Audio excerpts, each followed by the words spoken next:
साबिक वज़ीर आज़म इमरान खान और स्टेब्लिशमेंट के माबैन तनाज़े की इब्तिदा तो उनकी वज़ारत उज़्मा के दौर के आखिरी महीनों से ही शुरू हो गई थी, ताहम सियासी तज्ज़ियाकारों के राय में 9 मई को पेश आने वाले पुरतशद्दुद वाक़यात और जलाओ घेराव के बाद दो तरफ़ा ताल्लुकात में बेहतरी का मुस्तक़बिल करीब में कोई ख़ास इम्कान नज़र नहीं आ रहा है। 17 मई को एक वीडियो बयान में चेयरमैन पाकिस्तान तहरीक इंसाफ का कहना था, इस्टेब्लिशमेंट इलेक्शन करवाए और मुल्क को बचाए।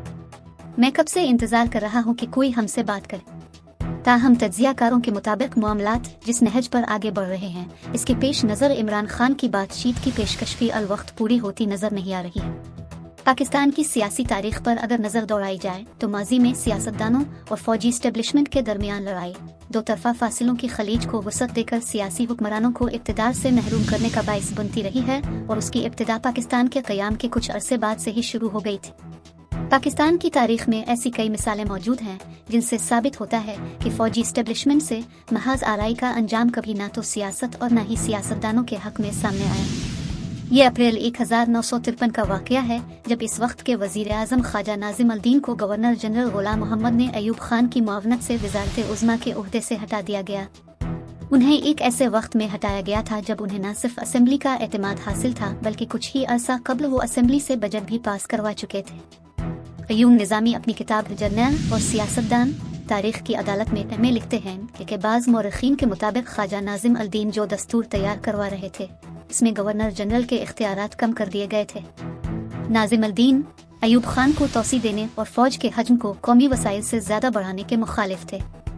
क़याम पाकिस्तान के ठीक 11 बरस बाद सना 1958 में मुल्क में पहला मार्शल लॉ लगा दिया गया। कुदरतुल्लाह शहाबनामा में लिखते हैं कि अक्टूबर 1958 में आइन मनसूख करने का कोई जवाज़ न था। इस वक्त पाकिस्तान किसी गैर मामूली बैरूनी खतरे से दो चार नहीं था। अंदरूनी खतरा सिर्फ ये था कि अगर इंतखाबात हो जाते तो गालिबन इस्कंदर मिर्जा को करसा सदारत से हाथ धोना पड़ते। अब जरा देखिए कि इस्कंदर मिर्जा के साथ क्या हुआ। क़य्यूम निज़ामी अपनी किताब में लिखते हैं, मिलिट्री इंटेलिजेंस ने सैयद अमजद अली और इस्कंदर मिर्जा के दरमियान टेलीफोन बातचीत सानी। सैयद अमजद अली के बेटे की शादी इस्कंदर मिर्जा की बेटी से होना थी। सैयद अमजद अली ने इन्हें शादी की तारीख मुकर्रर करने को कहा तो इस्कंदर मिर्जा ने जवाब दिया कि वो अगले चंद दिन बहुत मसरूफ़ हैं, हालात मामूल पर आएंगे तो तारीख मुकर्रर हो जाएगी। कहा जाता है कि अमजद अली ने कहा हालात मामूलात पर आने में काफ़ी वक्त लगेगा, तो इस्कंदर मिर्जा ने इसका जवाब दिया कि चंद दिन में मैं अयूब खान को सीधा कर दूंगा। वो आगे चल कर लिखते हैं कि अयूब खान को टेलीफोन पर होने वाली इस बातचीत से आगाह कर दिया गया, लेकिन इस पर 27 अक्टूबर तक कोई कार्रवाई न की गई क्योंकि अमरीकी सेक्रेटरी दिफा ने पाकिस्तान की फौजी इमदाद की ज़रूरियात पर मुज़ाकरात के लिए पाकिस्तान आना था। 27 अक्टूबर को अमरीकी सेक्रेटरी के दौरे के इख्तिताम के बाद खान और उनकी टीम ने अपने एक्शन प्लान के दूसरे हिस्से पर कार्रवाई शुरू कर दी, जिसके नतीजे में अयूब खान ने रात 10 बजे इस्कंदर मिर्जा को सदारत से अलग कर दिया। M.A. चौधरी अपनी किताब मार्शल लॉ का सियासी अंदाज में लिखते हैं, पाकिस्तान के मुंतखब वज़ीर आज़म जुल्फ़िकार अली भुट्टो ने आइन को तश्कील देने के सिलसिले में एक दफ़ा ये दावा किया था कि वो इस मुल्क में मार्शल लॉ को हमेशा के लिए दफन कर देंगे।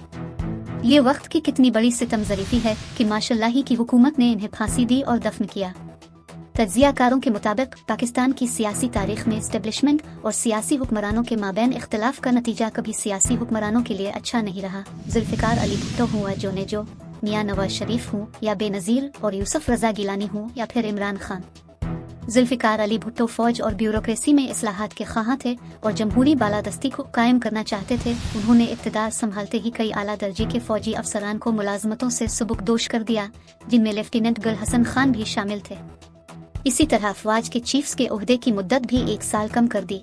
अलावा 1972 में फेडरल सिक्योरिटी फोर्स FSF का क़याम भी अमल में ला गया। डॉक्टर मोहम्मद आज़म चौधरी ने अपनी किताब पाकिस्तान का आइन में लिखा, FSF के क़याम से फौजी अफसरान चूकने हो गए। इन्हें पेशा वराना रिवायती फ़ौज की जगह अवामी फ़ौज का वो नारा याद आने लगा जो भुट्टो ने बहुत पहले अपनी सियासी तहरीक के दौरान लगाया था। जनरल ज़िया ने बरसम इक़्तिदार आकर अपने अवलीन इक़दामात के तहत FSF को तोड़ दिया। सियासी तज्ज़ियाकार डॉक्टर रसूल बख्श रईस FSF को फ़ौज के मुतवाज़ी फ़ौज नहीं मानते। उनके मुताबिक FSF फ़ौज के मुतवाज़ी फ़ौज न थी, बल्कि यह सिर्फ भुट्टो के सियासी मुखालिफिन को काबू करने के लिए बनाई गई थी। इस फोर्स में ज़्यादातर पीपल्स पार्टी के अपने वर्कर्स थे, जिनका काम भुट्टो के मुखालिफिन को डराना धमकाना और काबू में रखना था। ताहिर कामरान, भुट्टो की जानिब से 43 फौजी अफसरों की सबकदोशी के तनाजुर में अपनी किताब पाकिस्तान में जमहूरियत और गवर्नेंस में लिखते हैं, यह फौज पर सिविलियन बालादस्ती के क़याम की जानिब बहुत वाज़े इशारा था। आइन के आर्टिकल 271 में किसी भी मुमकिना फौजी मुदाखलत अफवाज की तरफ से इक़्तिदार पर कब्जा करने के अमल की हौसला शिकनी के लिए मौत की सज़ा तजवीज़ की गई। जनरल के एम आरिफ अपनी किताब खाकी साए में लिखते हैं, भंडारा ने मुझे बताया कि उन्होंने एक बार जिया से सवाल किया था कि आपने भुट्टो हुकूमत को क्यों गिराया था। जिया ने इसका बिलवास्ता जवाब देते हुए कहा था, किसी रोज में आपको भुट्टो के बारे में ऐसी मालूमात फराहम करूंगा कि हैरत से आपका रवा शशदर रह जाएगा। जिया ने भंडारा को बताया कि मुझे पाकिस्तान आर्मी की शिकस्त और रेख्त कबूल नहीं थी। जनरल जिया ने 1985 में गैर जमाती बुनियादों पर इंतखाबात करवाए। इलेक्शन के बाद वजीर आजम के तौर पर मोहम्मद खान जोनेजो का इंतखाब अमल में आया और बेशतर मौरखीन के मुताबिक इस इंतखाब की बुनियादी वजह जोनेजो की सादा लॉ करार दी जाती थी, क्योंकि जिया किसी ऐसे शख्स को वजीर आजम नहीं बनाना चाहते थे जो बाद में इनकी हैसियत को किसी तरह चैलेंज करने की कुव्वत न रखता हो। मगर जोनेजो और जिया के माबैन ताल्लुकात कुछ ही अरसे बाद खराब होते चले गए। बिलाखिर मई 1988 को सदर जिया ने जोनेजो को ओहदे से हटा दिया और कौमी असम्बली को तहलील कर दिया। ताहिर कामरान अपनी किताब में लिखते हैं, जिया की जानिब से जोनेजो को हटाने की वजूहात के पीछे जोनेजो का जनरल जिया की ख्वाहिशात के बरक्स जनेवा मुआहदा पर दस्तखत करना उनकी माजूली का बड़ा सबब बन गया। अलावा अजी रावलपिंडी में ओजवी कैंप के वाक़ये के जिम्मेदार फौजी अफसरों को मौरिद इल्ज़ाम ठहराना भी जिया उल हक और जोनेजो के माबैन इख्तलाफात का बड़ा सबब था। अयूब निज़ामी अपनी किताब में लिखते हैं, फौज सिंध में पन्नो आकिल और 3 दूसरी जगहों पर छावनियां कायम करना चाहती थी। सिंध के कौम परस्त लीडर उसकी मुखालफत कर रहे थे। जोनेजो ने जिया की ख्वाहिश के बरक्स छावनियों के क़याम के लिए खुलेआम हिमायत से गुरेज किया। बेनज़ीर भुट्टो पहली बार 1988 के इलेक्शन में वज़ीर आज़म बने, मगर वो अपनी मदत इक़्तिदार को पूरा न कर सकी। ताहिर कामरान अपनी किताब में सईद शफ़क़त का हवाला देकर लिखते हैं कि सबसे ताकतवर इदारे के साथ बेनज़ीर के ताल्लुकात की खराबी की 4 वजूहात थी जो उनकी हुकूमत के खात्मे का सबब बन गई। इसमें एक वजह यह थी कि 1990 में बेनज़ीर ने आर्मी के सिलेक्शन बोर्ड के मामलात पर असरअंदाज होने की कोशिश की, जिसमें ऊंट की पीठ पर आखिरी तिनका धरने का काम सरअंजाम दे दिया। मैं डिक्टेशन नहीं लूंगा, मियां नवाज शरीफ का ये जुमला अगरचे इस वक्त के सदर इसहाक खान के खिलाफ की जाने वाली तकरीर का हिस्सा है, मगर उसके पीछे जो वजह थी वो इक़्तिदार से हटाने की थी।